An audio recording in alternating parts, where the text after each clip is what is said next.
Yes. So what we have studied in this course so far? We studied the fluids, single fluid motion, invisible fluids, viscous fluids, and the fluids passing inside the cylinder. That means fluid interacting with a solid surface. Also we studied a solid ball passing through a viscous fluid. So we studied single fluids and interaction of the fluids with solid surfaces. Now we are entering in another regime where we study one interaction of one fluid with another. So we put the perturbations at interface between two fluids. There is one fluid below the surface, one above, and you put some perturbation here. So let's draw the coordinate. This is x and then z. So at z equal to 0, there is an interface between the fluids.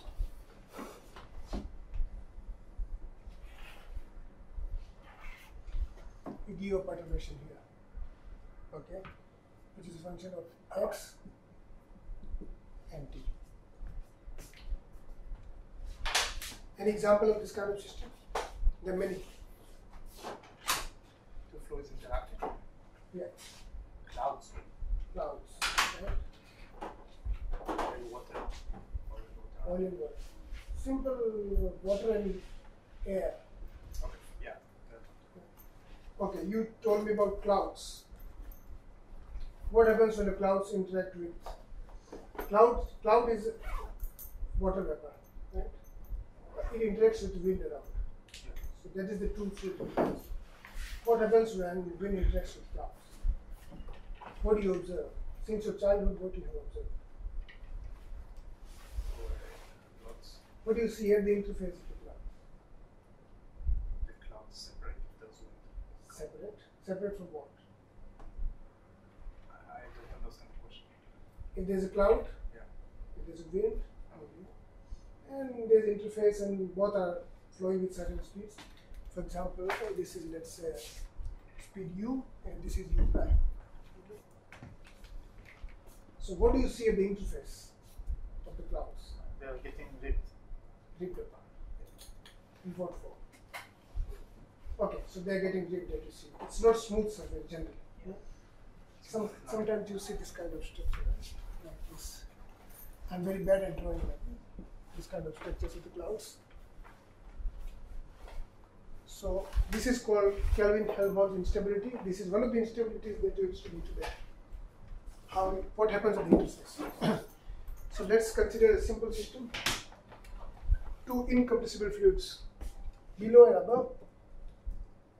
At z equal to 0, they are separated, and you put some small perturbation xi at the interface. What happens to the fluids? Or our question is, what will happen to this perturbation? What can happen to the perturbation? We have already seen this. We have studied perturbations. Yes. We saw that inside a fluid the perturbation propagates with sound speed in form of sound. We also saw that there are places where the perturbations grow in time and fluid becomes turbulent. Energy goes into it, and then It takes the energy of the system. But when the perturbation is very small, and suppose it does not decay, it can increase, it can decay. So what happens with the perturbation? Either it decays with time, it can grow with time. Okay? If it grows with time, what happens? turbulence, chaos. The system becomes unstable. Turbulence is one of the instabilities. What you talked about the clouds, they ripped apart. It's not like they ripped apart. They ripped apart, that means the perturbation is very huge. At the interface, it is disturbed. So at the interface, you see kind of turbulence, kind of at least kind of like these kind of interlocking shapes. So the fluid becomes unstable. For linear equations, like they don't work. The system becomes non-linear. Do you define two fluids in? Do you always say there's only one fluid at every point? Is it like you have the density of this fluid and it stops here, and then the density of that fluid starts here? Is that how you define it? Or can you have like an area that's mixed? Rho prime? No. Both fluids have different densities. Yeah. At t equals 0. They both have like a function of x, y, and z for the density. Yes. So you Here say, it is homogeneous. So you say at every point either one of them is 0 or the second one is 0? What is 0? Hmm? What is 0? 0 means that the fluid isn't present. When you say that there's a mix between them, there's an interface between them, you mean this one's density function stops and this one's density function Yes, starts? there is a discontinuous jump in the densities. Okay, so there's never a situation with more than one fluid in the same place, right? Okay. When you put the perturbation, Okay. the mixing always takes place. Okay. Okay. When you put the perturbation, this fluid can go upward, but that is at later time. That we will see. Okay? That will be at later time. This is how you see in the clouds that they are not smooth surfaces; they are like interlocking kind of. I'm asking structures. about mixing, but okay. This is when they mix. You see at the interface they mix. Okay. Then see, it is complicated to see what density is where. Okay. But at t equals 0, there is a sharp difference between the densities. It's like calm sea and air above that. Okay. All right. So we assume that the fluid, though both the fluids are incompressible, simplicity. But we will see that the same principles apply to incompressible fluids, at least qualitatively, not quantitatively. So we remember the Bernoulli equation.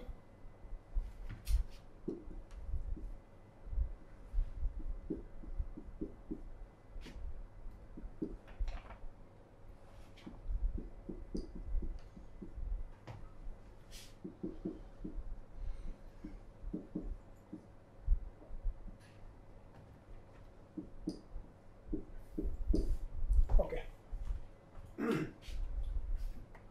Why this density goes inside? It is grade P by rho, right? It was supposed to be like this.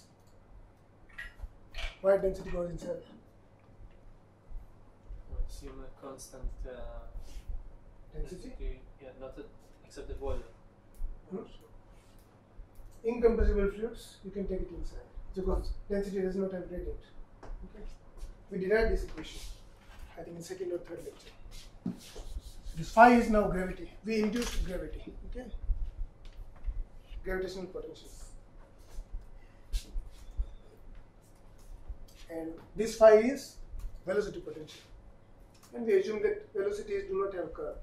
When you define u as minus grade phi, you assume that velocities do not have curve. There is no circulation. All right.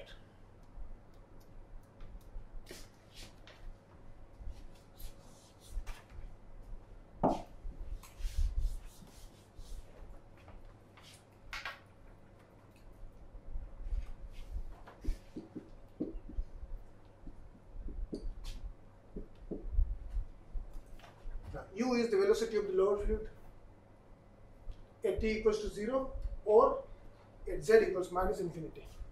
Further, you give the perturbation here, there is no perturbation here. Here there is no effect, and here there is no effect. At z equals infinity, at z equals minus infinity, there is no perturbation. So define velocity potential as minus ux. Basically, u is minus grade phi, and then this phi 1 is the perturbed velocity potential. Okay? The what? Perturbed. When you perturb it, this perturbation has its own velocity. We always kept this in mind.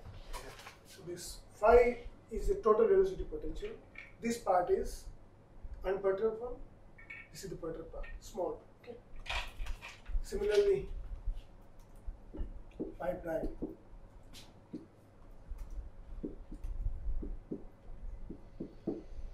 Okay. So we keep this in mind. Now this phi 1 should always satisfy Laplace.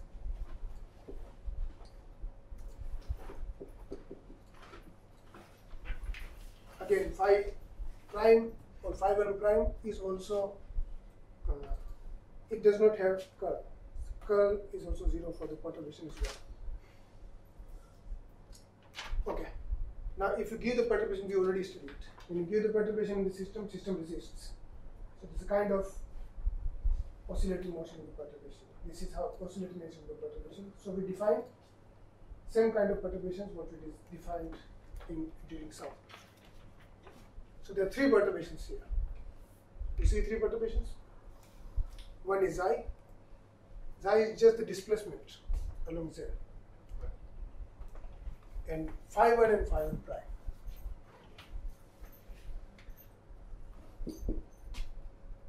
Xi, let's say A.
Okay, so Xi is a displacement in Z. This is, its dimensions are del scale, perturbation along Z and minus Z. Phi1 and phi1 prime are velocity potentials. So there should be a connection between them. You perturb the fluid, give small perturbation, displace perturbation, velocity is caused, so they should be related. The perturbations in displacement should cause the perturbation in phi. What should be neglected? What should be neglected? No, it's not neglected, they should be related. Oh, related. Related. When you perturb, displacement is velocity. Yes. When you give displacement, velocity is caused. So these phi1 and phi1 prime are caused by Xi. Okay. How does that come into effect, the fact that it's caused by? Or does that appear, the fact that it's caused by this? Perturbation is just one. You gave a perturbation, the same perturbation is causing all three perturbed quantities. Okay. Now, this is perturbation in displacement. The fluid interface is displaced. Like you take a string, pull it, string like rubber, stressed rubber, pull it up and then leave. So you gave, what you gave, a displacement perturbation. When you left, now it is oscillating. So velocity is caused. Right? The displacement, perturbation in displacement is related to the perturbation in velocity. Basically, perturbation is just one. By the way, isn't it I omega t? Yes, it is T. Sorry, always. Okay. All right. Okay, this is one thing. So when you make the perturbations to be related,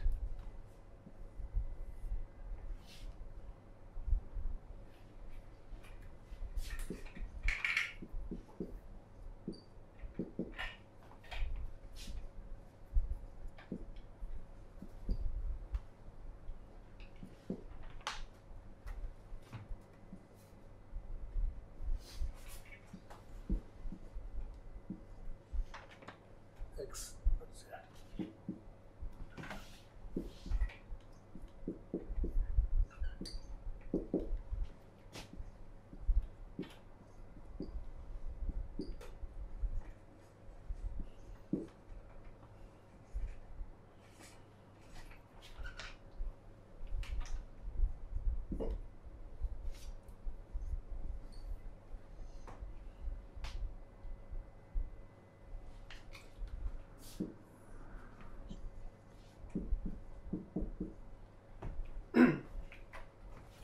So we give the perturbation in the displacement perturbation.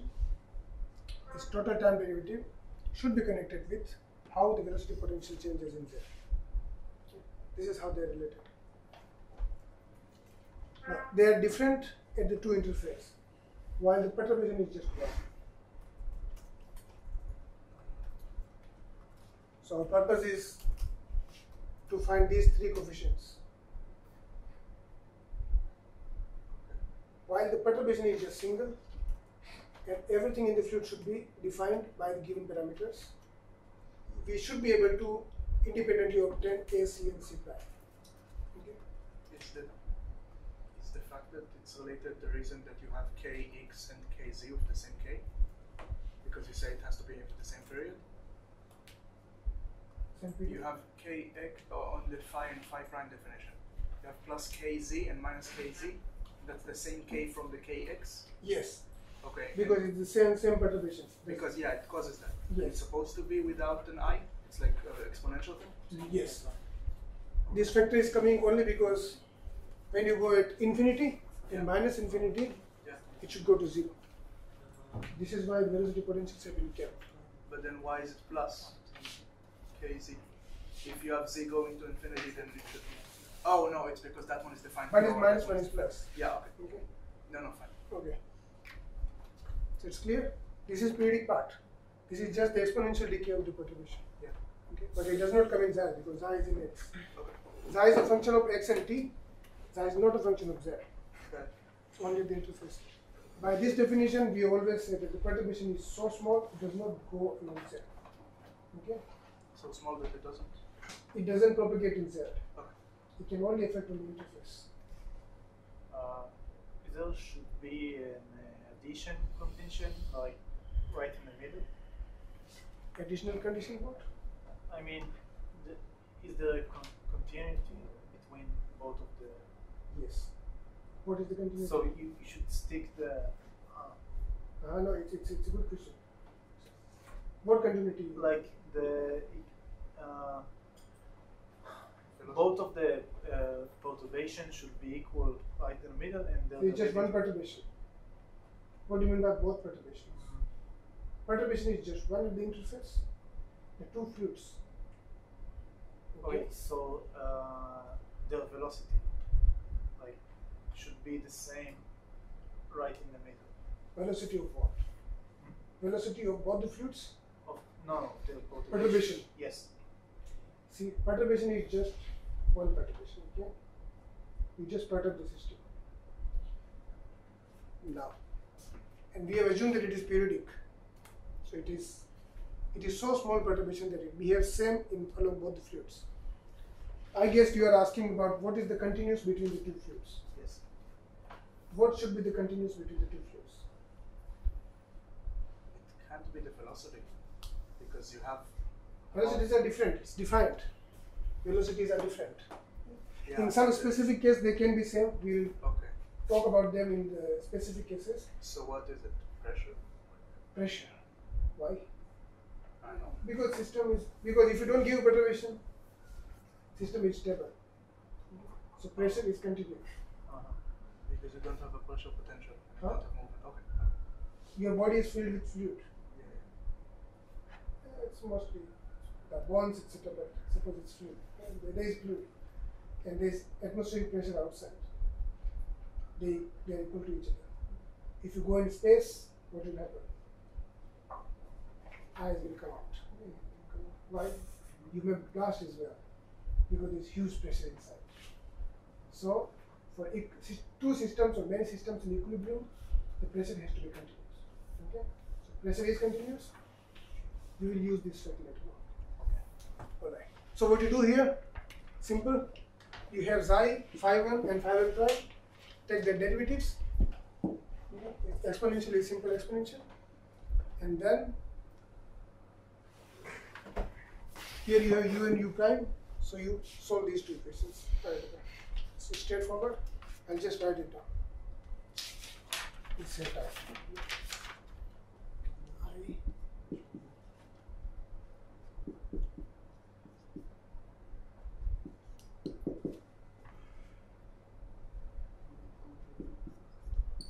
This is one, and the second one is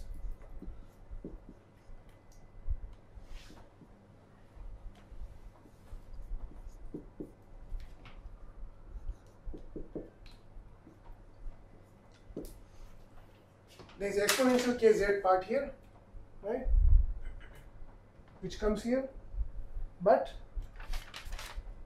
we assume that what happens to these derivatives at infinity, z equals to plus infinity and minus infinity, so the exponential part goes away. So we have two relations. What we did, we just took the derivative of three quantities, put them in these equations, and we got these conditions. Now, we have three constants here, a, c, and c prime, and we have two equations. So we cannot eliminate all the constants. We need third equation. Okay. What is the third equation? Third equation we just talked about. The pressure has to be continuous at the interface. Okay. Okay.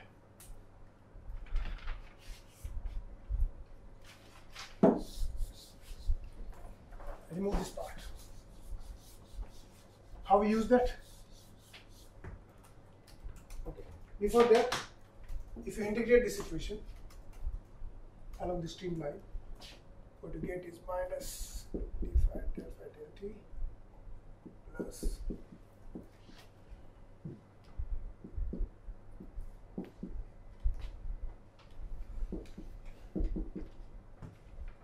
log 0. It's some constant which may be function of time. Integration constant. Because you integrated along the streamline only space part. This is why the constant can be function of time.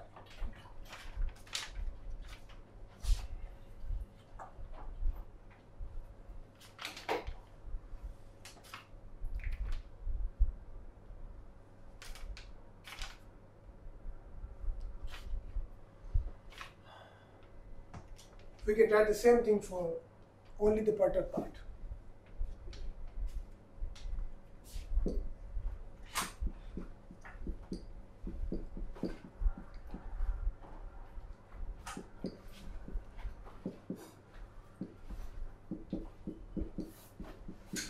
This is for lower fluid. How the perturbation will be affected in lower fluid. And in the upper fluid,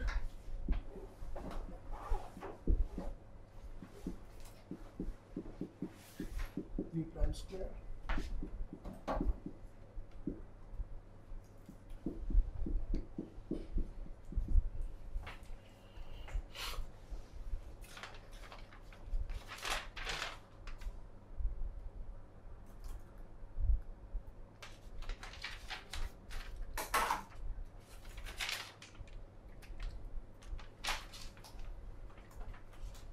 we can write this phi as a function of phi equals to minus grad phi.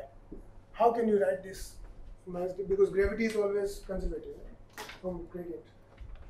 Basically what I could write it here is minus grad phi.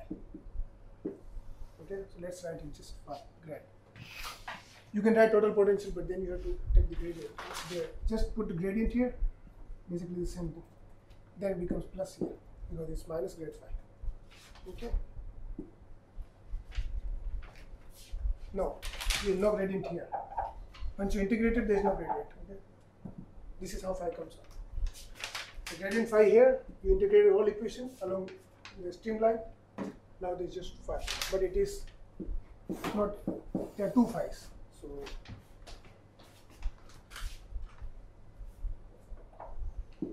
be sure of the term notation. Okay. Now, this perturbation is at the interface. How about it? Z equals infinity and minus z equals minus infinity. There is no perturbation. Okay. V becomes u, and there is no perturbation at z equals infinity. So this Ft, the constant, the difference. So what you need to do is P prime. Okay. P prime rho prime. Correct this. No. P prime rho prime. Okay. So at z equal to infinity, there are two things. One, it becomes only, what is the total energy at z equals infinity? Is simply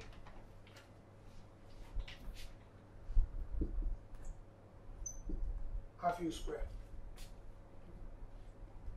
When you take this, when you subtract this equation from this equation, you have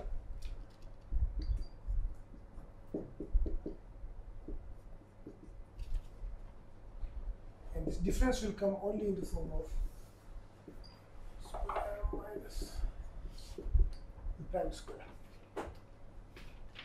And what is V here? What is V?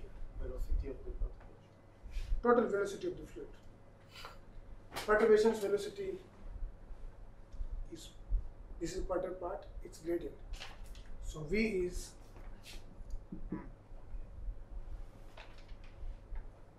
U along X minus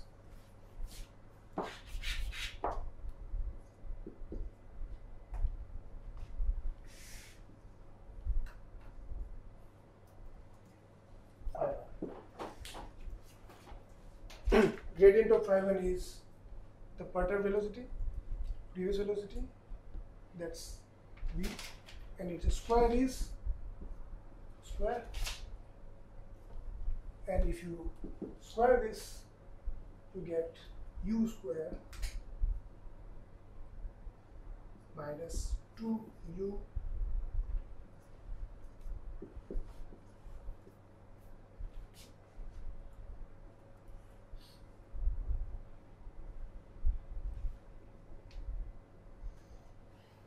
phi del x plus second order term that we ignore.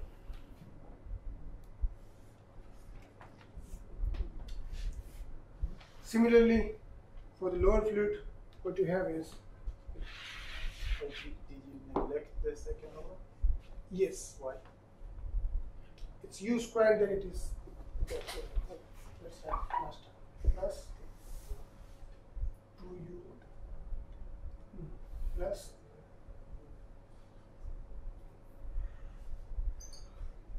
grade phi 1 square or del phi 1 del x. So because phi 1 is small, velocity perturbation is small, so the square is second order, so we just ignore this part. First order is taken. Okay, so we need to do a couple of things here. This difference is given here. You can find out P here, and we put the boundary condition. What should I remove? This part.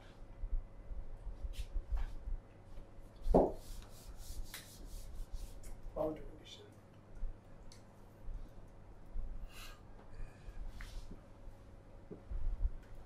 Wait, one question. P equals P prime. There in that, when you did velocity squared, it's basically like a vector. You're doing the absolute value of a vector, right? It's like that's why you did ex. So what if the gradient of phi1 is not along x? If the gradient of phi1 is along some other direction, then it will be like vector addition. This is why we took only X part. Oh, wait, Only X. why only the x? Because we're integrating along the same line. This is how we defined. The perturbation has a perturbation is along the X only. Okay. And what happened to the p over p rho p over p? In this part. P rho? In this Yeah. part, Yeah. right? What happened? Okay. It remains there, but what we assume is that I had this question. P over rho is basically sound speed. Okay. Both are incompressible fluids, so Yeah, this yeah. contribution will be negligible compared to that. If you have Incompressible fluids are fast sound speed. yeah, it's incompressible fluid, so P by rho, it's basically the, okay. In last classes, first part, I said how we took the P by rho to be outside the time derivative. Basically, it is the same thing, like it's the ratio, it's sound speed. So they ignore this part compared to that. That's it. Sure. It's not completely negligible in all cases. It should have some contribution. Approximation we can do that. There's approximation. Yeah. It's a reasonable approximation. Okay. So we found V square from here in the form of U, and similarly you have V prime square, U prime square minus 2U prime del phi 1 prime over del x. Okay. So we have many things here, and we put the boundary condition this one. Okay. Concentrate here. What we do here? There are many things to do, but pretty simple algebraic things. You put V from here to here in these two, equate these two equations for P equals P prime, okay? And then you equate, take phi and its time derivative, okay? And one more thing. This gravitational potential is Gz. Gravitational potential is Gz. However, what is Z here? What is Z? Gravitational potential is Gz. Z is the perturbation. Z is just the perturbation, basically Z. Okay. Now you have to consider, I have written many things here. We found V prime, we found the potential, which we'll put here, okay. We found the difference between F and F prime in the form of U and U prime. You put all of them together, solve these two for continuous P.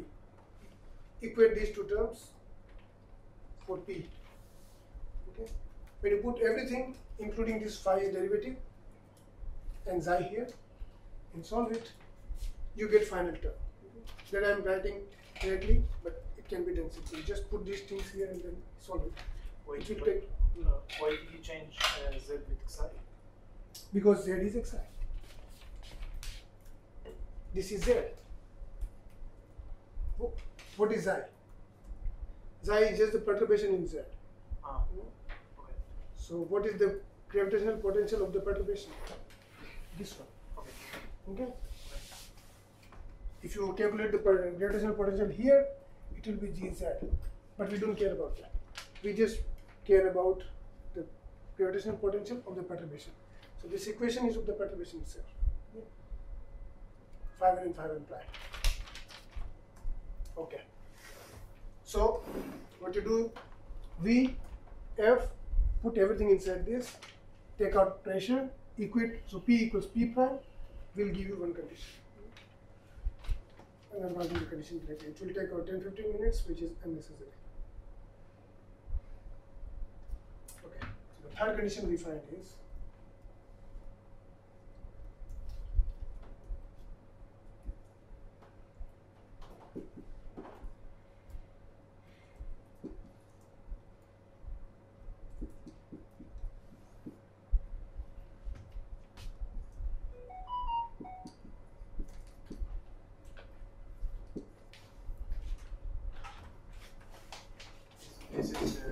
this is bringing everything together into this equation. what you did. Yeah, this is the result. Put everything inside this. Yeah. Equate P equals P prime. It will be long equation. And just cut the terms which are they cancelled, and finally you will get this third relation which you need. Okay.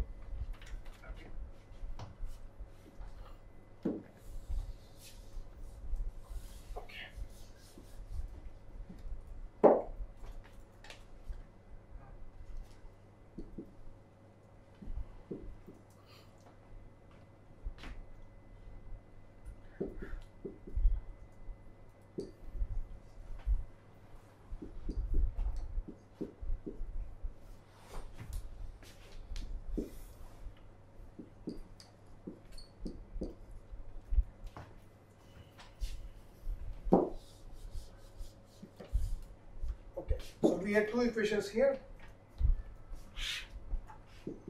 1, 2, and now we got third equation. Three equations. Is it clear to everybody how we got this? We just put all the relations that we derived in the Bernoulli equation, equated it for P equals P prime, and you get this.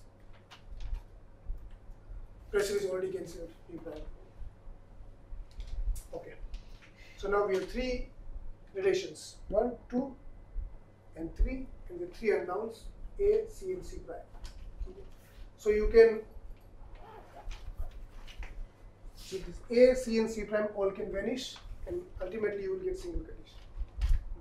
Like you can take C prime from here, and then C from here, and then equate them, and find out that C, C prime, and then you use this equation to remove A as well. So if you do that,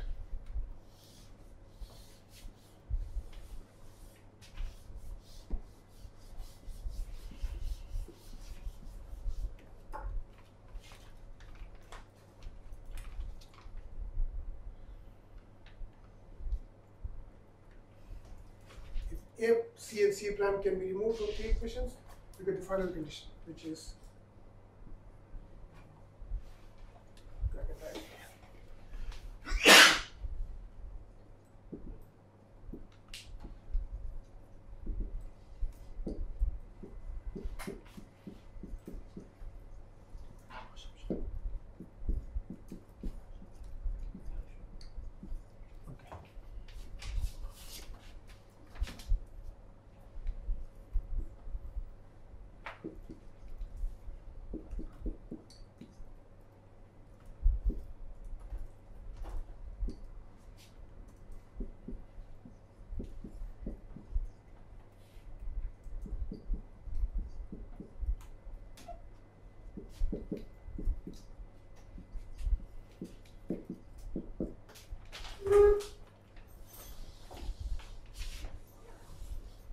this is our final condition, equation 4, and this can be arranged in form of omega by k. There is a reason why we arrange it like this.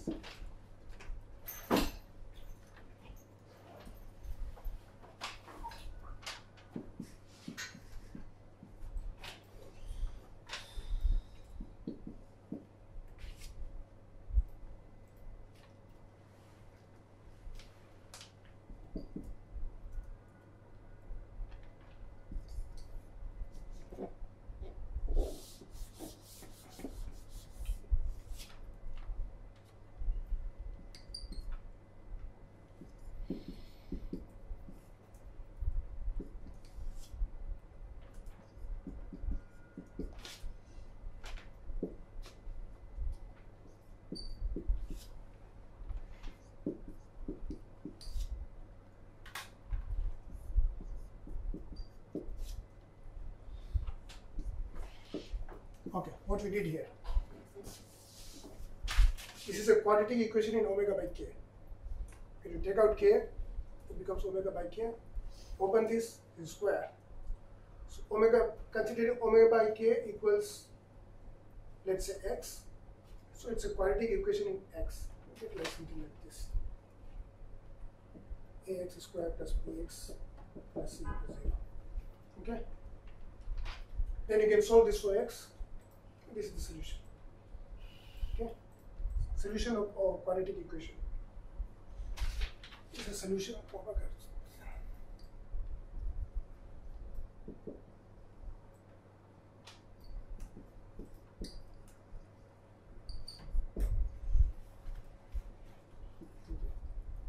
So this is our final dispersion relation.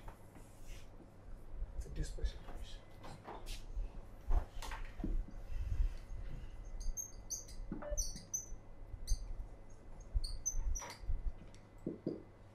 We skipped some of the mathematical parts and it should be very clear to everybody how we got this.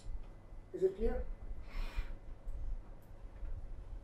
We put all the relations into Bernoulli equation, equated for P equals P prime, for the third equation, eliminated ABC, got this equation, and solved it for this quadratic equation omega by k. The relation between omega and k is called dispersion relation.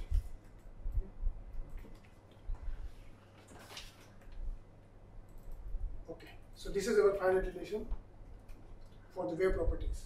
Now we try to understand it physically. Any question by now? It's pure mathematics until now. Now we enter into physics.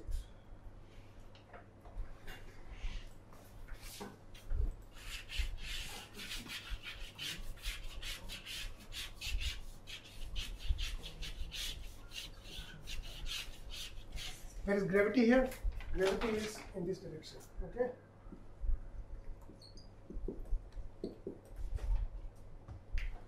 So there can be many conditions. Velocities can be different for the two fluids. Densities can be different. Lighter fluid can be above. Heavier fluid can be below, or can be opposite. So what's the simplest case? Simplest case is, suppose I can remove this part, right?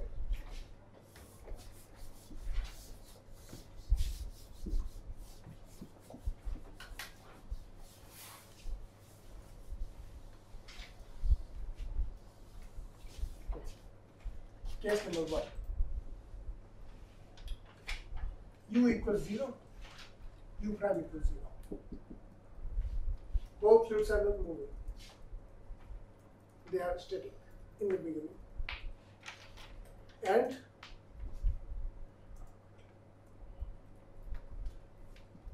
rho prime is less than rho.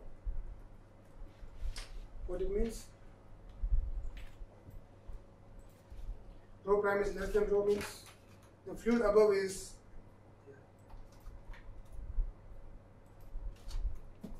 this fluid is lighter. Isn't it clear? This is lighter, this is heavier. It's like water and air. However, we keep in mind that both fluids are incompressible in our assumption.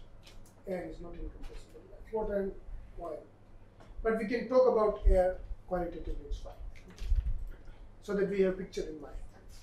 So we have always taken the example of if you put a pebble on water surface, you see the waves. So this is the typical condition that we are talking about.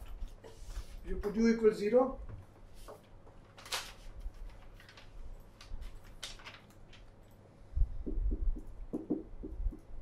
this is 0, this is 0, so you only this term.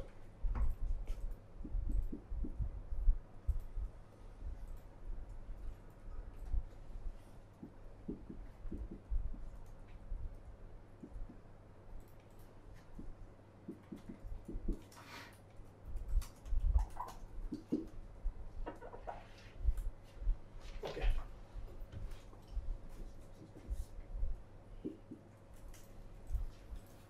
Now rho prime is less than rho, so this term is positive.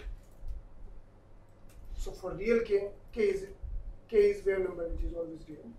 For real k, you have omega is real.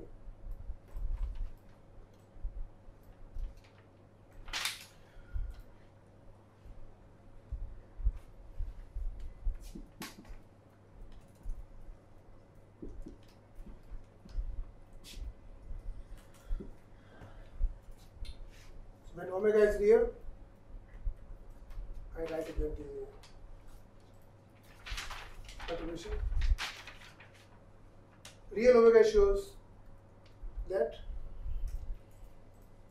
the perturbation is in oscillation form, the one we wrote. So what it simply says that when you perturb such a fluid, that is a lighter fluid at the top, heavier at the bottom, put the perturbation will travel in the form of a wave with this phase velocity. A wave travels with a velocity. The wave has two velocities. Phase velocity is and group velocity. Are you aware of that? We maybe go official on that because I was last year. Just maybe a 1 minute of pressure that would be cheap. I didn't hear you. Just maybe if you could do a pressure on the difference. Pressure? What's the difference between them? Okay. Well, let's talk about it. The phase velocity of a wave is given by omega by k, and the group velocity is given by d omega or dk. Okay. Phase velocity is something I call fact velocity. Velocity means something is moving in space. Even information, energy, or particle, matter, anything. Phase velocity is what velocity with which the wave appears to be moving, like the top and bottom. Relative velocity. How they propagate in space. That is phase velocity. While we saw that in a wave, energy is transported. When I speak, energy is coming to your ears. The transportation of energy or any information in the wave always propagates through group velocity. So there are occasions where the phase velocity turns out to be more than speed of light. But that does not break relativity. Because no information is transferred, it just appears. I have a very crude way of looking at it. If you go in marriages, there's decoration, lights are like propagating like this. Right? You see that? Fairy lights. Yeah, one lights are blinking. So they are breaking in such a manner that you see the light is propagating like that. It's very crude way, it's not physical, but this is how I see it. So you see the light is propagating, but no information is traveling. It's just optical illusion. One light is getting switched off, other one is turned on, then next is turned on, you see something propagating. So you see how the light fluctuation is propagating in space, but is anything really propagating there? Nothing. Just bulbs lighting next to each other. So it can be that such phase velocities can be greater than the speed of light, but the wave, the energy or information in the wave always propagates with the group velocity. So you can find out group velocity from it. That I will give in the assignments. Just it's simple derivation of this with respect to k. Take out k from here and find derivative. So that is the group velocity. Okay. So phase velocity can be greater than the speed of light, but there is no problem with that. Can you give me any other example where the velocity can be greater than the speed of light? It's not a relativity class, but there's an example I saw, I think, on YouTube, which was like, if you just have a light and a shadow casting. Shadow casting? No, if you have scissors, and you have a light here, and you close the scissors, and there's a point that goes up, it's like the point that light stops appearing. If you cast it on a faraway wall, it can look like that point is moving as fast as you want. Right, it's true. Okay, we'll talk about it. Any other example? Maybe sonic boom. Sonic boom. Sonic boom doesn't propagate. No. Like That's ultra. In the water. Cherenko? I forgot how it's called. Cherenko is. Cherenko, yes. Cherenko. Okay, Cherenko. It propagates more than the speed of light in the water, but in the water, speed of light is slower. So it propagates with more than speed of light in the water, but it does not propagate with more than speed of light c. C is called in vacuum. So the Cherenko, in the Cherenko radiation, the particles do not move more than the speed of light in vacuum. They propagate with more than the speed of light in water. So relativity is still same. Maybe it's that effect that if something comes towards you really fast, you would see its light coming fast. It would look like it would be approaching faster than the speed of light because all the light would be hitting it. No. Okay, so what is it? That's the basic principle of relativity. That's Einstein said. Even if an object is moving towards you and emitting light, you will see light is still with the same speed. For all the observers, it is always the same. Yeah, but like the light that it's releasing later, years later, could be arriving days after the light that he released at the start if it's very, very close. It's like because it's moving a hair slower than the speed of light. It's two ways, like. You mean the observer is moving towards you? Yeah. And releasing light? And the light at the start is moving at the speed of light. The light at the end is also moving at the speed of light, but it was released like kilometers behind the light that was emitted at first because it's moving very, very close to the speed of light. The space will be contracted in that case. Okay. The space contraction takes place. The time is dilated, space is contracted, and the speed of light is next to this. So basically nothing can propagate more than speed of light. But you gave the example of, I give you the similar example, like it's simpler one. If there is a, okay, we are a little bit digressing from the main topic, but it's fine. So there is a wall, and there's a torch here, and there's a fly.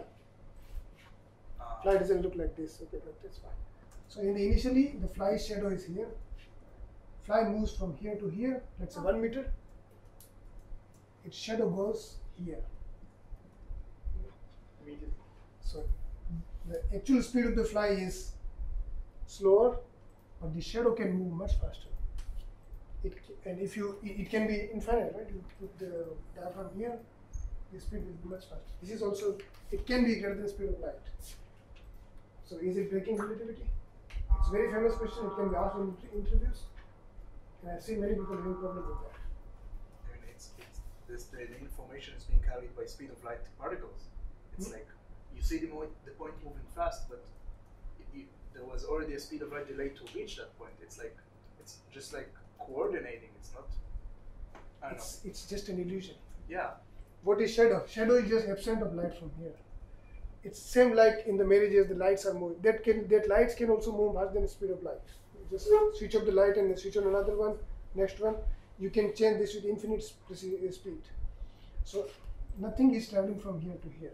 Okay, it's just you see shadows. Its absence of light is propagated. So no information can be sent from here to here with more than speed of light. These can be like you take a laser beam, shine it on moon. You move like that, and it will move more than speed of light there. But it took the speed of light to get there. The information isn't traveling from there to there, it's traveling from me to there. Right. So it is an illusion. The information is not traveling on the surface of the moon. So okay, so we talked about many examples.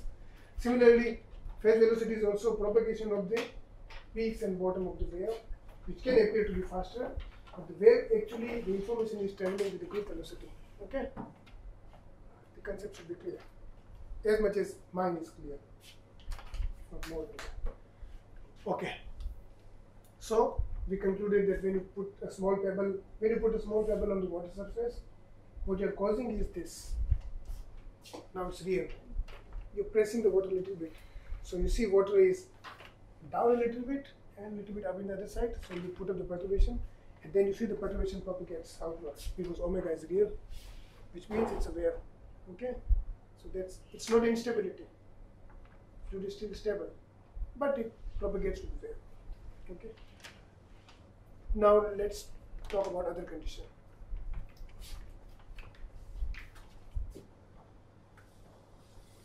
Condition number 2.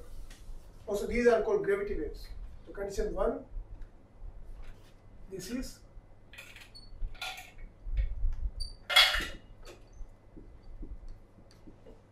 now you should be very careful.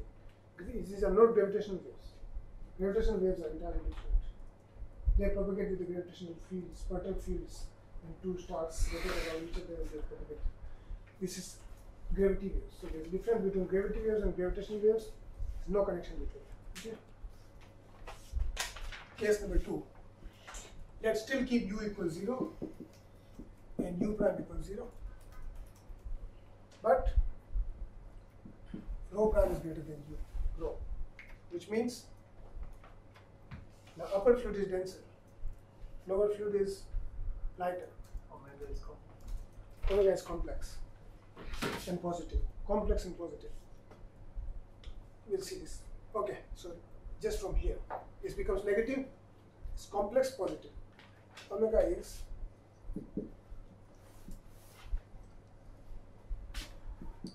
complex positive.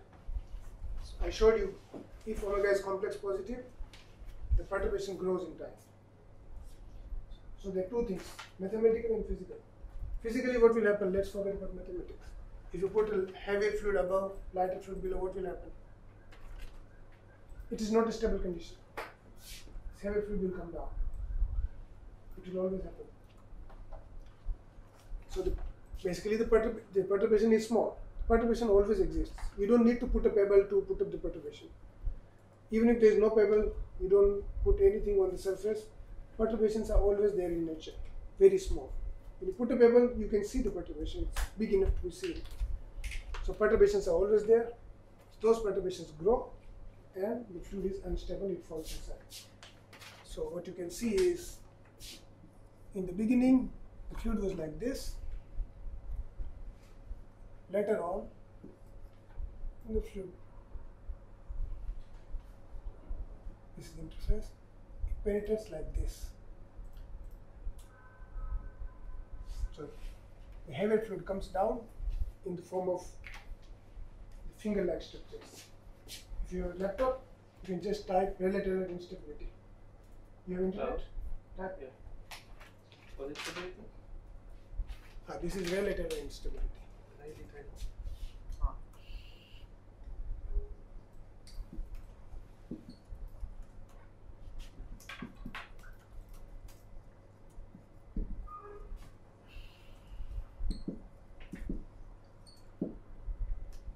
You can see many beautiful examples in nature. See something? Go to images. You see this? Let me show it to everybody.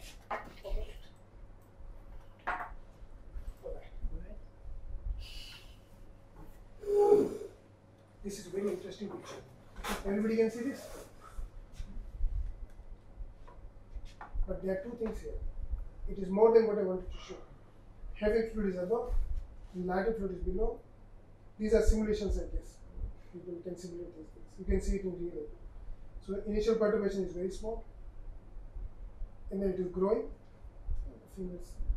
It's just one finger, but there are many fingers like that. But can you spot something else here?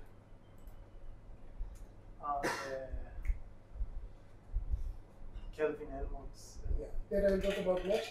But keep it open, okay? We'll talk about it in the third part as well. And then we will talk about many examples of this type. Third case. Wait, why is the perturbation does not change direction? Which direction? When, like, the it propagates in x direction, but when the fluid is like going down, why does the perturbation stays in x direction? No. You see, once the fluid becomes unstable, when the perturbation grows, it's not a small perturbation anymore. Whole fluid becomes unstable. Okay? So it becomes unstable. Later on, the perturbation is not small. When you have omega positive in complex, the perturbations grow exponentially. Fluid becomes completely unstable. When perturbation it grows, whole fluid is growing along with the flow. Okay. But the question is important from other point. You can. So I initially thought you were asking, if you give a perturbation here, why the perturbation is only in the function of x and not z? Because the velocity in far field is the potential is zero. No, potential is never zero. Potential is On zero. a, Velocity potential. in z The question goes is- in plus minus infinity. Yeah, but why? Means the question is, this perturbation can propagate along x, but even small perturbation should grow in all directions. Why did we assume that it doesn't grow? It doesn't propagate in all directions. The answer is it does. That we already studied at sound speed. All the perturbations go everywhere in the form of sound speed. That speed is always there. Okay? Same perturbation will go in all the directions. But we are interested in seeing the interface. What will happen in the interface? Okay? The interaction zone is this one. So you put any perturbation in any fluid, 2 fluids, 10 fluids, any interface, it will propagate everywhere with sound speed. Okay? Okay, third case. Third case. Kelvin Helmholtz.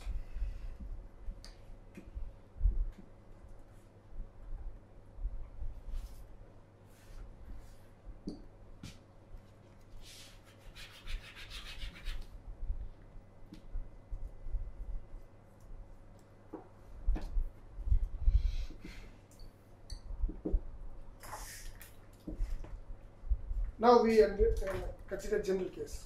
Both the fluids are moving. U is not equal to 0, U prime is not equal to 0. And rho can be anything.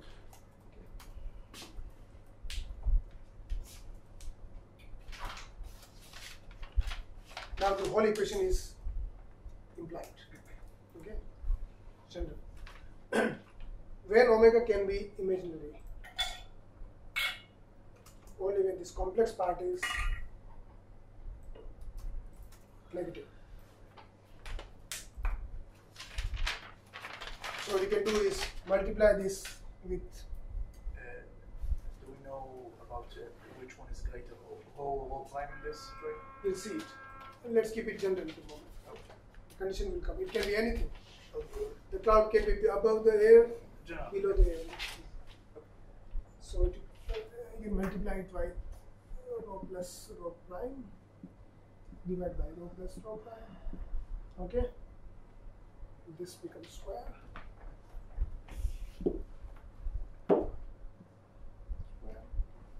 And this becomes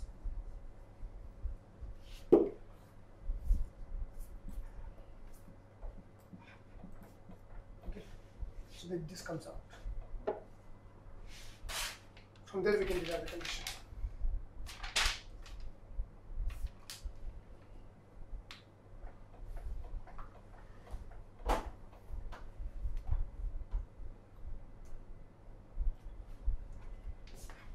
So for this part to be negative, what you need is rho prime should be greater than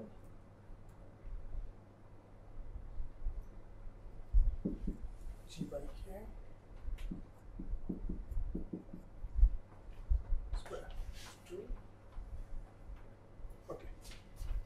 So when this condition is satisfied, your complex part becomes this quantity inside the square becomes negative, so it becomes complex. So you get a complex part of the solution of omega by k. So for a real k, omega has two parts, real and imaginary.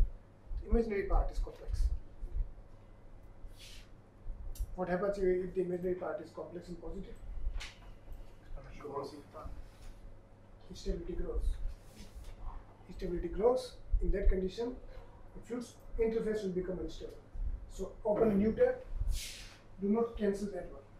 Do you want me to turn on the TV? I will see here. You can see it here. Okay. One more tab. Open one more tab and type Kelvin-Helmholtz instability. Type this.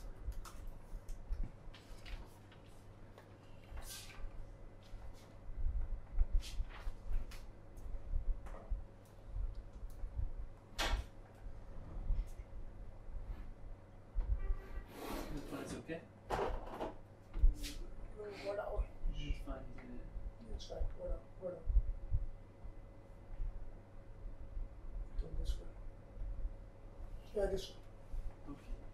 Okay. I think it's fine. Now open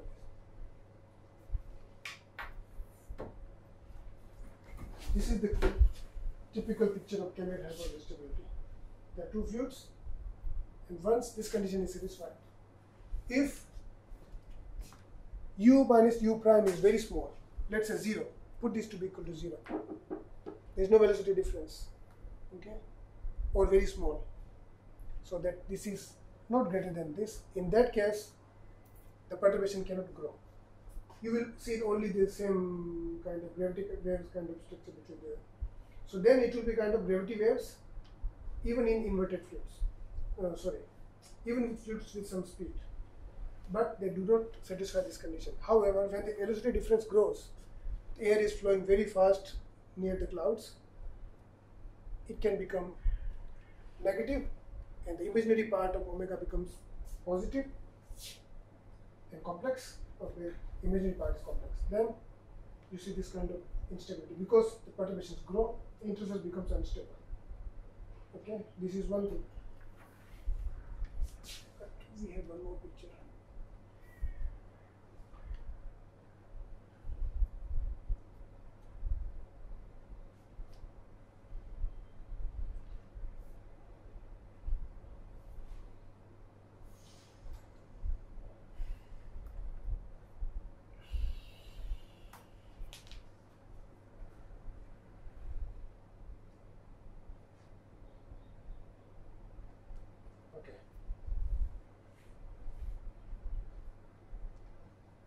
This is a beautiful picture of the cloud.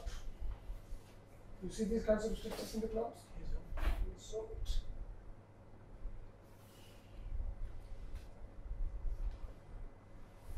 Plus.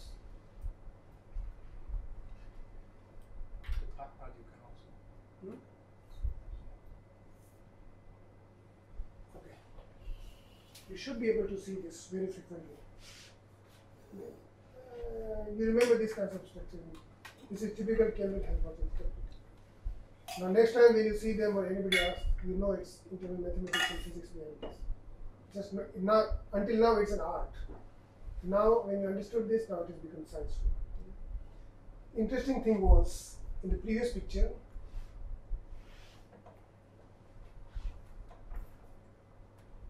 this one. Now we come to the picture again. When I was giving a talk in my PhD, it was on instabilities in 2015 or 16 something.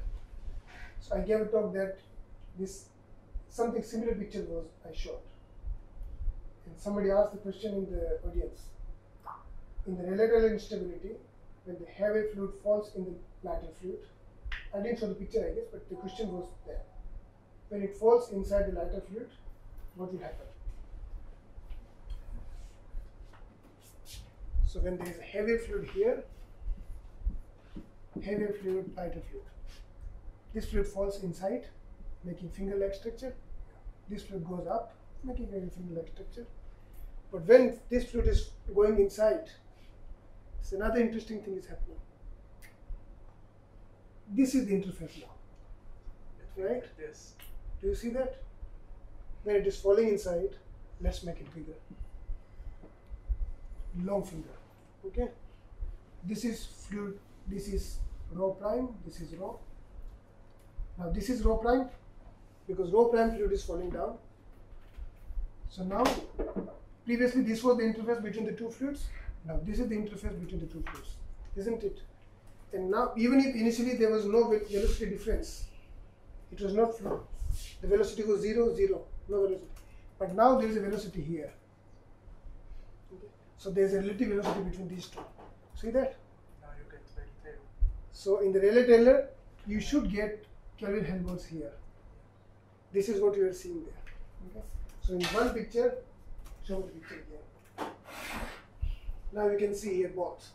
So first, this is Rayleigh-Taylor. Okay. So somebody asked the question: if it falls faster, there is an interface which is now it is moving. So it should give you Kelvin-Helmholtz at the same time. So this is Rayleigh-Taylor, and at the interface you see these kinds of structures, spiral structures here. This is Kelvin-Helmholtz. So in one picture you see both the instabilities. Okay, is it clear? Okay, great. Okay, so we finished these three instabilities, two instabilities and gravity waves in one go. Something remaining in there?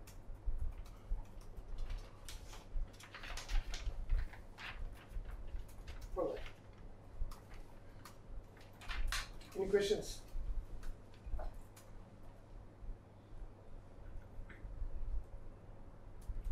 I will never. Does Kelvin, in this case, because it's on the side, then you have gravity acting in a direction that isn't along the interface. So does that not matter? It matters. It matters quantitatively. Okay, it will change the expression. Okay. But it is still the velocity between two interfaces. The Kelvin-Helmholtz can still come. Okay. It doesn't matter. Yeah, because we just said gravity, the potential is constant. We didn't say it goes along Z. We kept it general like that. Okay. Yeah, no, yeah. Okay, fine. Put G is equal to 0 here. There's no gravity. Yeah. This is 0. This is more than 0. Okay. In that case, Kelvin-Helmholtz can take place even when there is no gravity. So if you change the gravity's direction anywhere, it will change the results qualitatively, but the effect will come as it is, even if the gravity does not exist. Okay. At some point, when the perturbation gets too complex, do you lose the ability to describe it as just a function z of x? No. Because what if it goes like, what if it becomes like multivariate functions? It goes like inside. So that is non-linear regime. Whenever the perturbation grows exponentially, our initial assumption, you have to be careful. When you assume in the beginning, we always assume the perturbation is very small.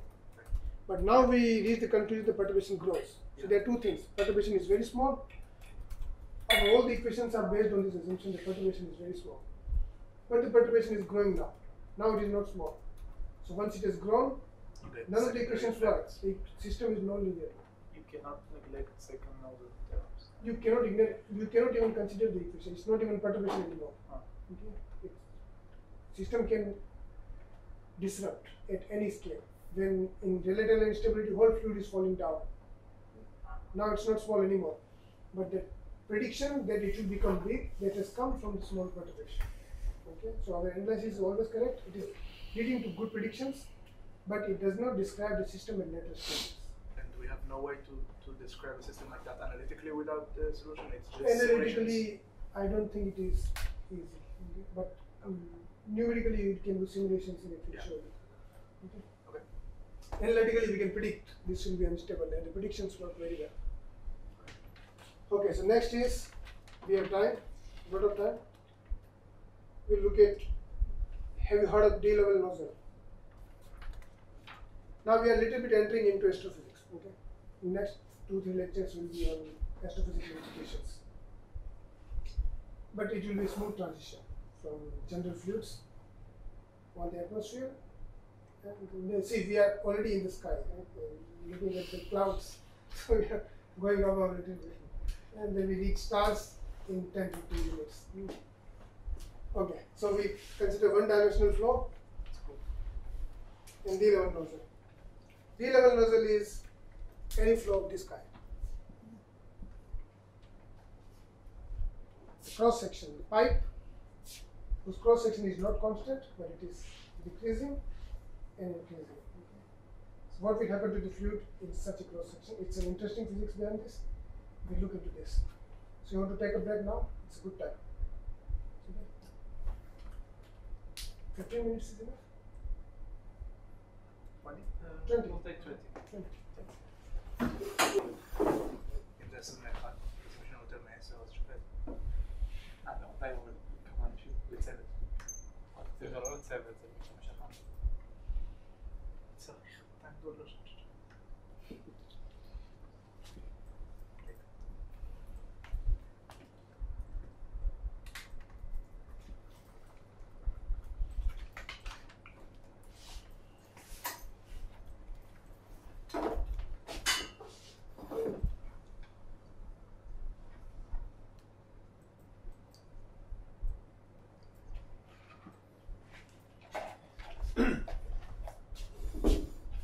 Now we talk about compressible flows.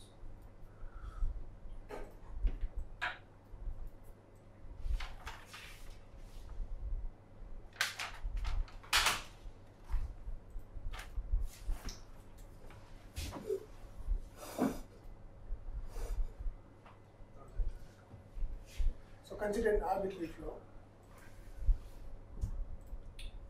with a varying cross section. The cross section of the pipe is varying, the fluid is compressible, and we know that for a fluid, the continuity says that,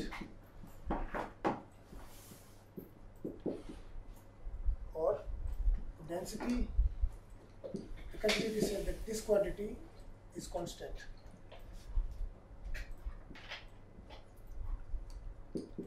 Basically, it is called M dot. How much matter is passing? This is what we derived, okay, long ago. Is the cross section area? Yes. This is what it says is the mass flux remains, total mass remains constant. So if the velocity increases, we talked about it a lot. The area decreases, the velocity increases. Yeah. And now we solve this through our Euler equations, and we come at some interesting conclusions. So we revisit this problem here. The flow is one-dimensional.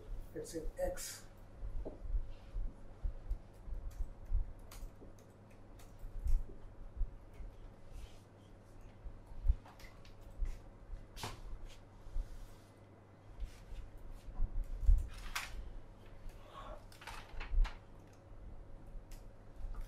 What is D-level nozzle? D-level nozzle is a specific kind of structure where the cross section in the nozzle decreases and then increases. It's like a pinching. Any this kind of structure, we'll call it D-level nozzle. It's a nozzle, right? See, you go to barber sprays, which is the first half of D-level nozzle. Then after that, the area just comes out.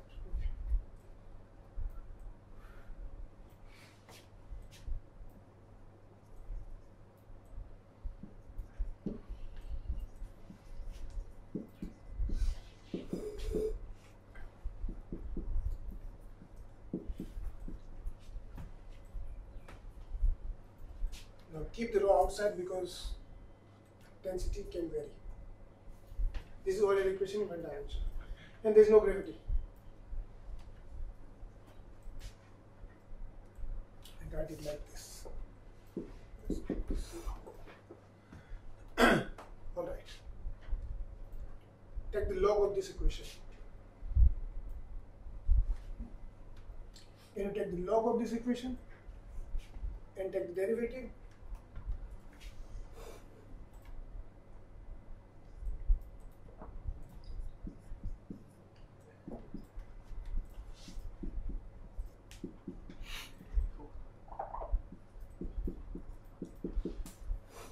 Just took the log and took the derivative. So d rho by rho, dv by dv, dv dA by A equals 0. Now we wrote it in differential form. Okay. It comes from this. Basically this.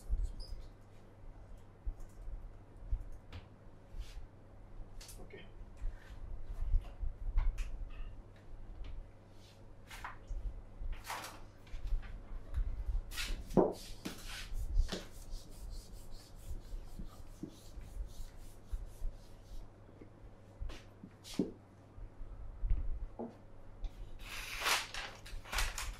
Integrate this equation along x.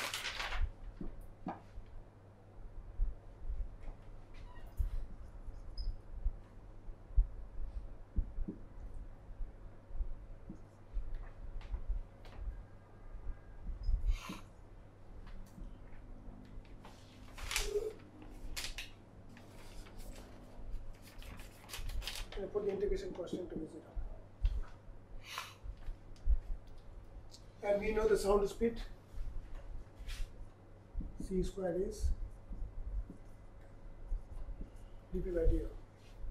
Considering adiabatic system. Sound speed. Why can we consider the integration constant to be 0? You can assume it to be something, but it will remain independent in time, so Okay. it doesn't matter. Yeah.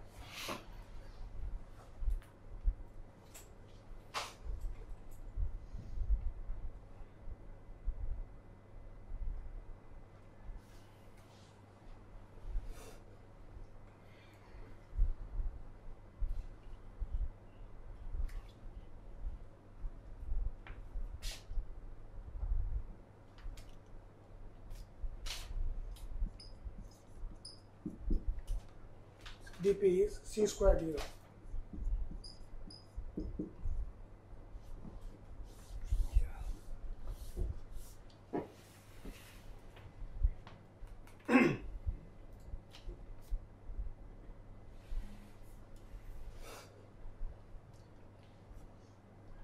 Now we define a quantity. Did we talk about Mach number?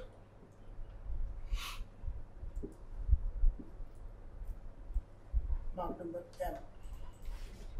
So Mach number is defined as the ratio of fluid speed over sound speed. Okay. Why it matters? If Mach number is less than 1,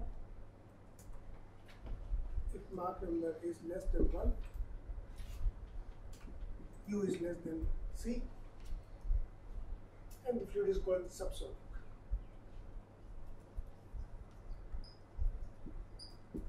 Subsonic flow. Okay. On the other hand,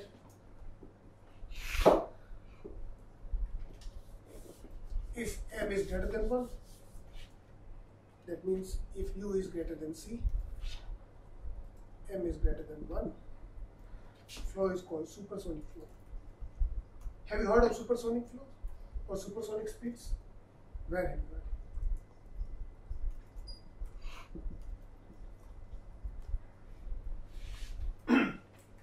May have heard about it in news and many places, supersonic flows.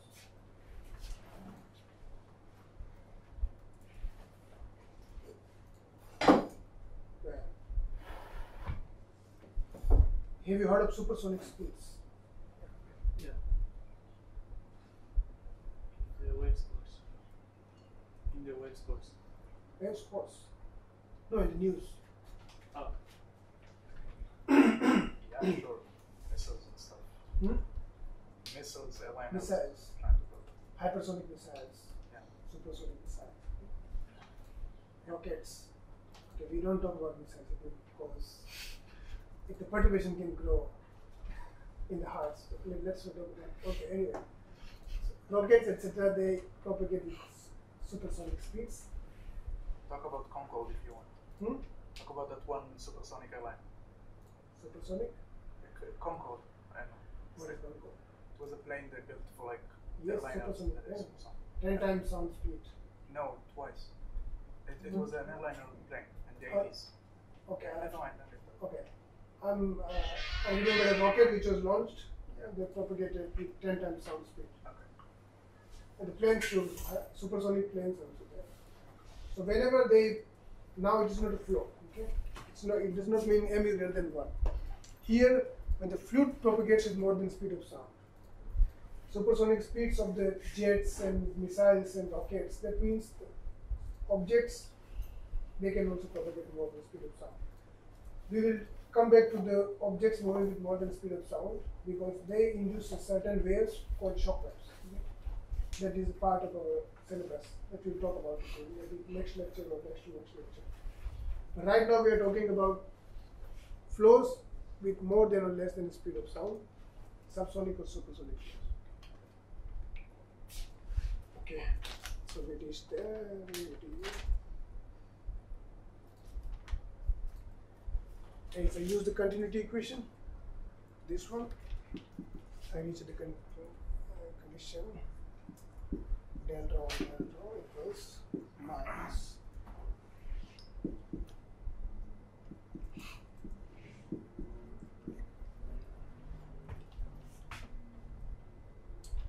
okay. We use the sound speed here.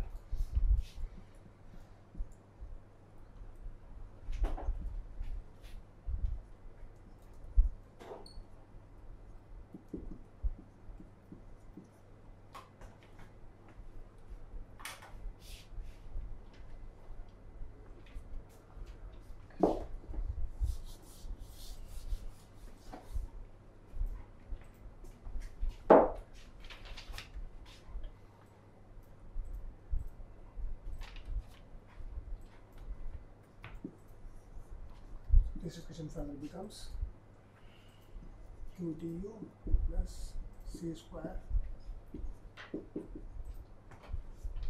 Put d rho from here.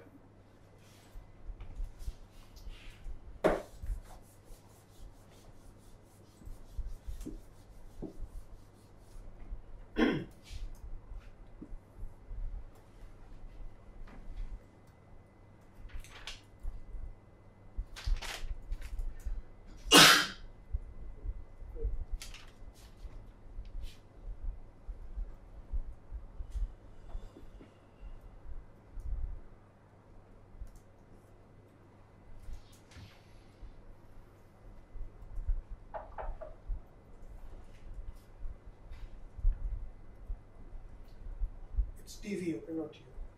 So v, because we have to use the same notation of velocity everywhere.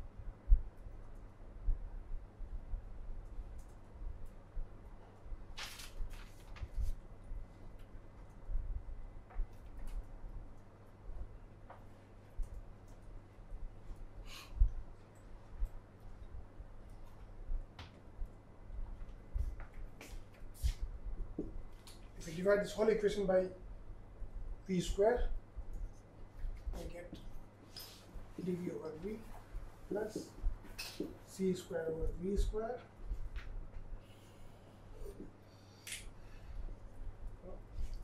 And then as I defined, v over c is Mach number. I forgot to introduce it there. It is simply 1 over m square. It's capital here. equals dV over V plus 1 over m square dV over flow.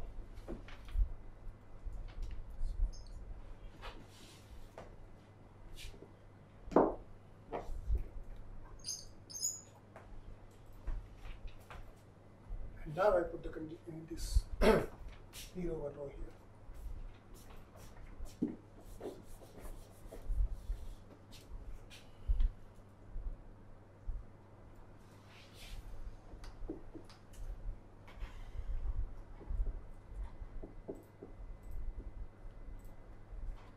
From here.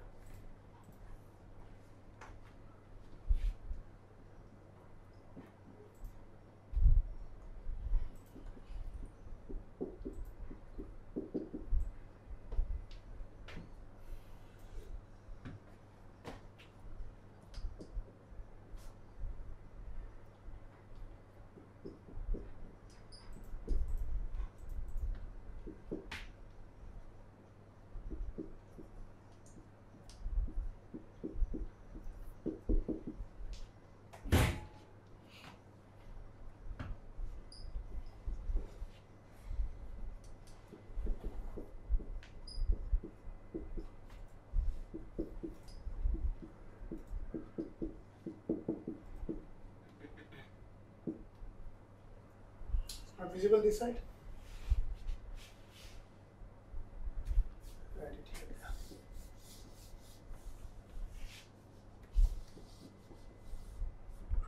here. We go from here to here.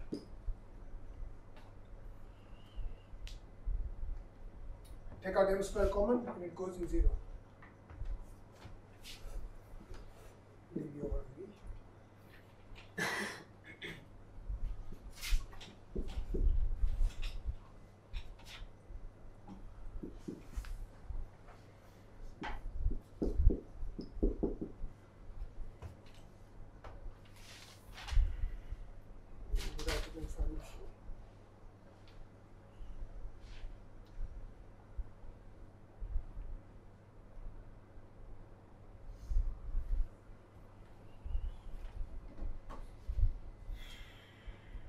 There's a minus sign here.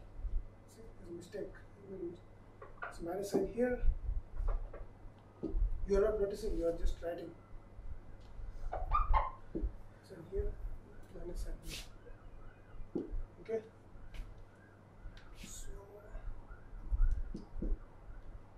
d over a equals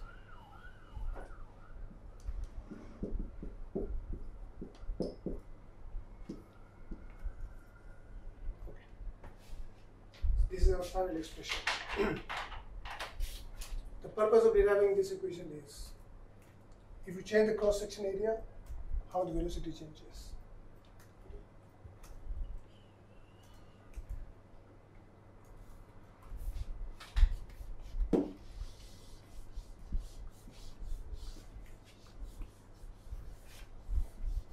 And this depends on whether m is greater than 1 or smaller than 1. M is smaller than 1. What it means? M is Subsonic. flow speed over sound speed. M is smaller than 1 means fluid is moving slower than speed of sound. How much is the speed of sound in air? 300 meters per second? 300, some 320 something meters per second. So generally fluids that you see, they are subsonic. So suppose fluid is subsonic, so this is negative. This term is negative. So if cross section decreases, this converging fluid, let's see like this. If m is less than 1 and the flow is converging, what will happen to V? dV will be positive, negative. This is negative. This is negative. Yeah. So it will be positive. dV will be positive. So m is smaller than 1. dA is negative. What it means? What it means? If you converge a subsonic flow, it speeds up. Okay? Clear?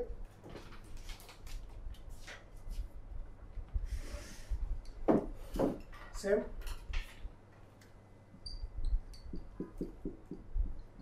dA is positive.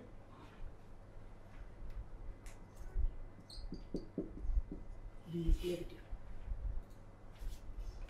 If the flow is diverging, like this, velocity is in this direction. It slows down. Why it slows down?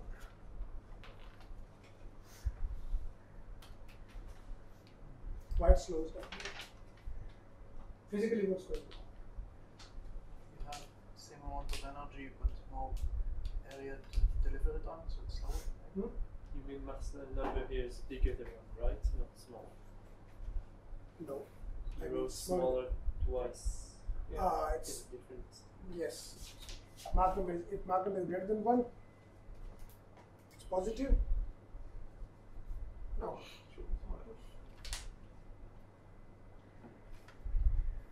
Oh, doesn't matter. I didn't understand for a second, so I confused you. It's fine. Okay. It's all energy conservation. If you compress it, the pressure increases. Yeah. We talked about this case. However, now we talk about D-level nozzle, where the flow is like this. It is first converging, then it is diverging. Okay.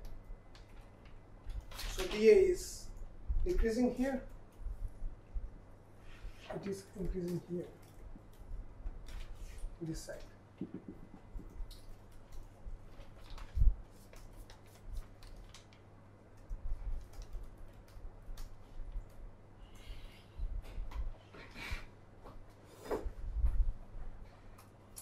And here dA is 0.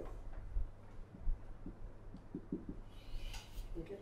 So if you induce a subsonic flow, which is the flow speed u is smaller than light sound speed, the flow enters from here. Okay. At the throat, where dA becomes 0,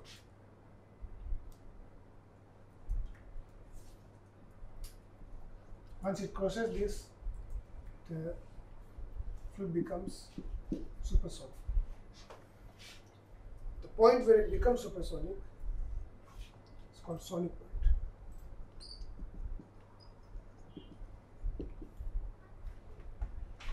So this is the point where the flow velocity crosses sound speed.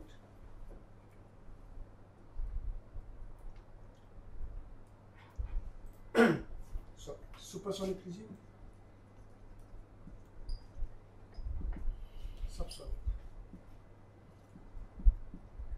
This is not very general, okay? Like if you take a small pipe and you blow air inside it, it does not become supersonic right away. It's a specific condition. If it is supersonic in this region, subsonic in this region, then the place where it crosses the sound speed is at the neck, where dA becomes 0 and M changes sign.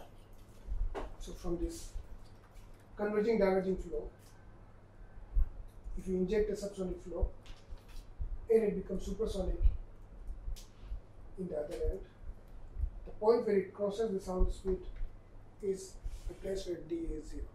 Okay?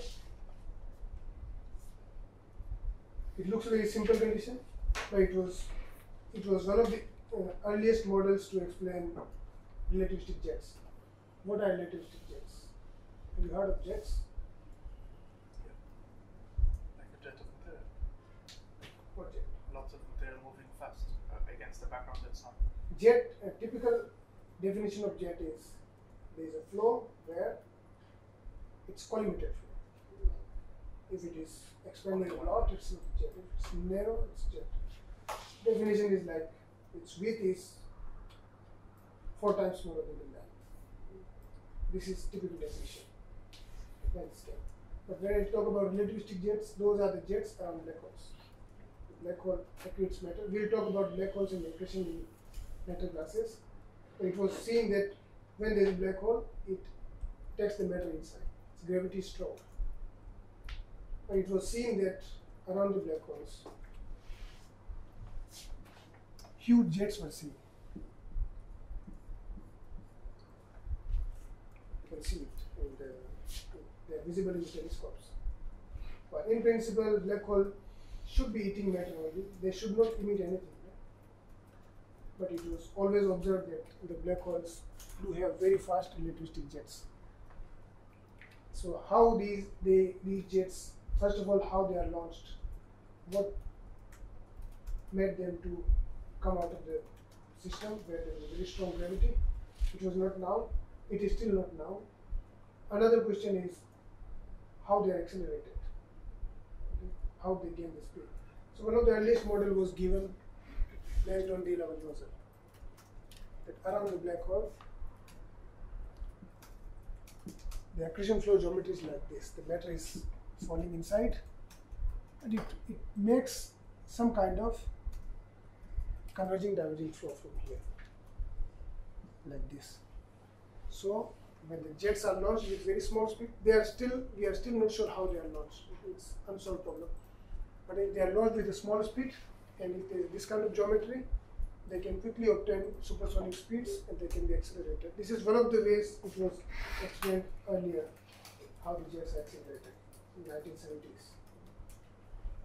It was given at Blandford and Rees. It's Blandford and Rees. I will write it in the notes, but this is one of the applications. Wait, but so this is like being disproven, or? Okay, it's not disproven, but the way it accelerates the jets, we observe the jets to be having much more faster speed than what it can predict. So it's not enough. So it's an unsolved problem how they are launched, how they are accelerated. But this was one of the earlier ways to explain that this it's called twin jet model. So this is done on nozzle. What else is in this?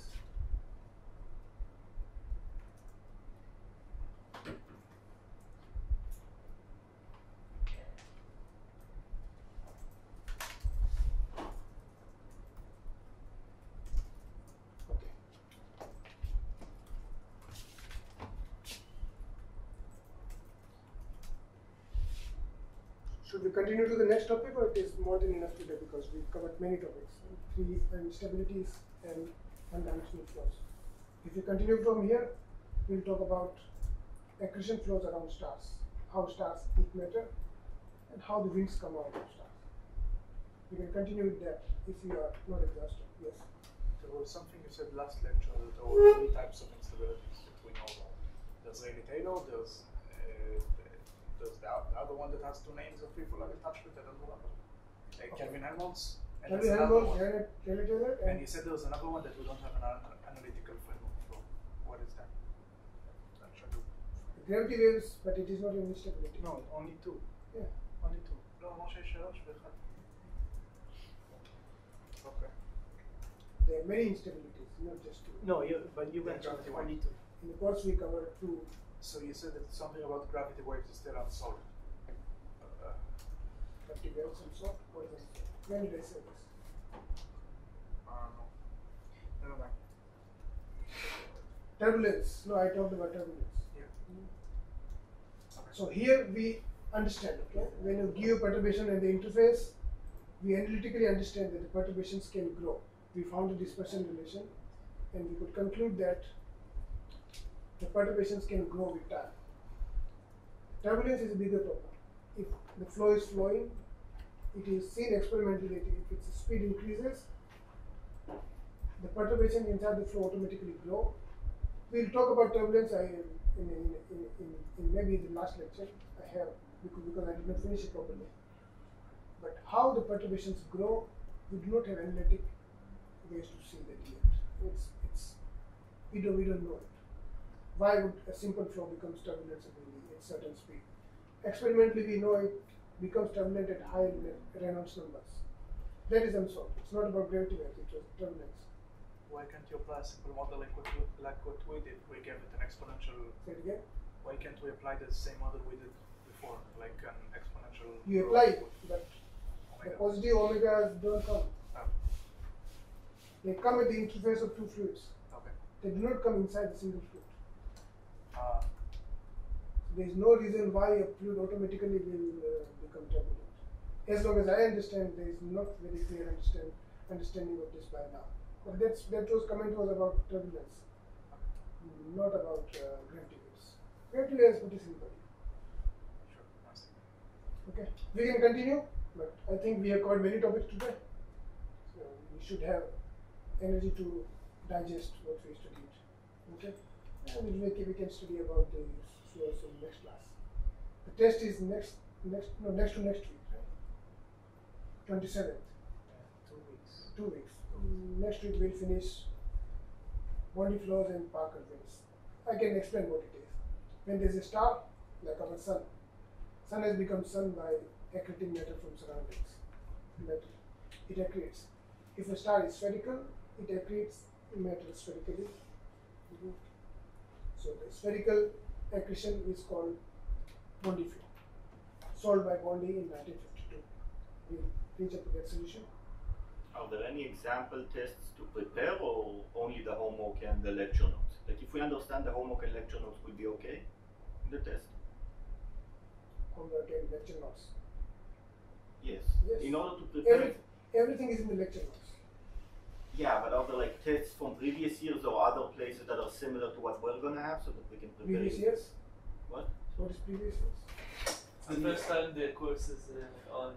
There's Yeah, I no know, but from previous other years. places, like some examples of questions that could be on the test so that we can understand. Whatever I have written in the notes and whatever I talked in the class, everything is covered. Okay?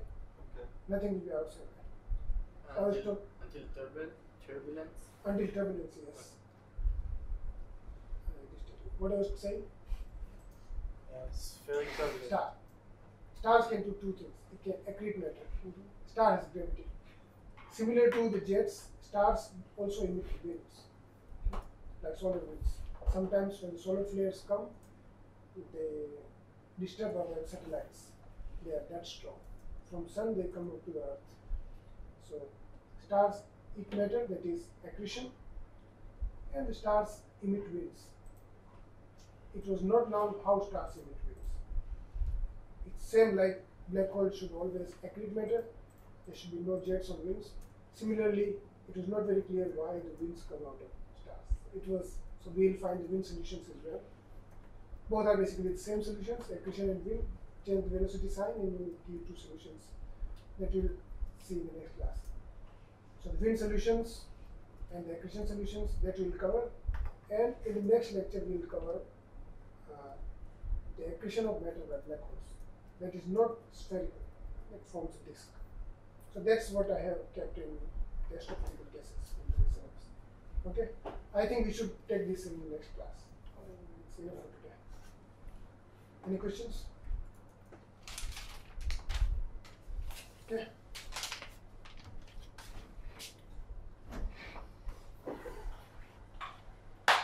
Regarding that viscous, you had some questions about that, right? What did you talk about? Stokes law.